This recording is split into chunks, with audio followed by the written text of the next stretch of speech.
Everyone. Today I want to start talking you through how to use the selection tools, and I grabbed an image that I plan on isolating out. This is a photograph I found. I wish I had taken this picture. This was online, and I'm going to manipulate this beyond transformation. But this is from Alexei, and I'm going to butcher this last name, Klaytovs. Amazing photographs where he shoots these snowflakes.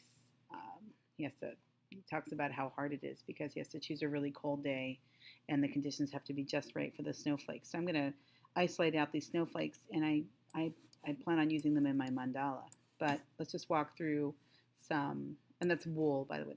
That's a sweater that they're on. That's why it looks like that. Let's just walk through some of the selection tools you can use. So we're going to start with the marquee tools, which are located here, the rectangular, the elliptical, and then also the lasso tool, polygonal lasso tool, and I'm not really going to get into the magnetic lasso tool right now. So what a selection does, simply put, is if you have a layer, and make sure that this says layer 1 or layer 0. So if it says background, double click on it and change it to, just call it something else. Mine's already layer 1, so that's fine. But if I grab a selection of this, and you know what, before I do this, just in case, I'm going to make a copy of my layer and make this one invisible because I'm going to alter this. But if I grab this and I grab the move tool, simply put, a selection allows me to grab and drag something.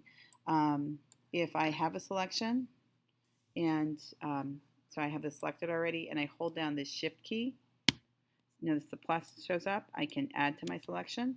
I can also use other tools. So obviously the elliptical marquee tool lets me create something like that. If I wanted to, I could hold down the option key and I could take a nibble out of it. So option on the Mac gives you a minus, meaning it's going to subtract from the selection, and the shift key adds.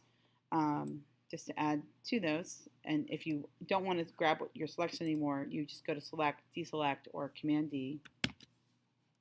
Now, lasso tool, same deal. Draw something out, right?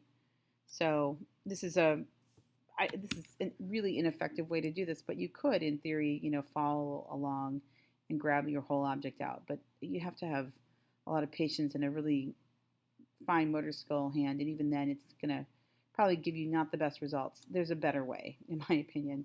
The polygonal lasso tool, again, it's great for doing kind of rough cutouts like that. Lots of just hard edges. So every single time you click, that's what you get. Let me just quickly grab something. And then the last one to show you, so currently I have this area here selected. So in other words, if I draw on here, it's going to, right, that's my selection. If I wanted to edit step backwards, if I wanted to have this area around it selected, watch this. So you go to select, inverse. Now if I draw, look, see, grabs the background. So that's just a nice little thing to know about. So those are the beginning selection tools. And if I wanted to grab this, I could say edit, copy, and if I say edit, paste it in a new layer. So in other words, see, I get that on a new layer if I wanted to. So that's the beginning tools, just to show you.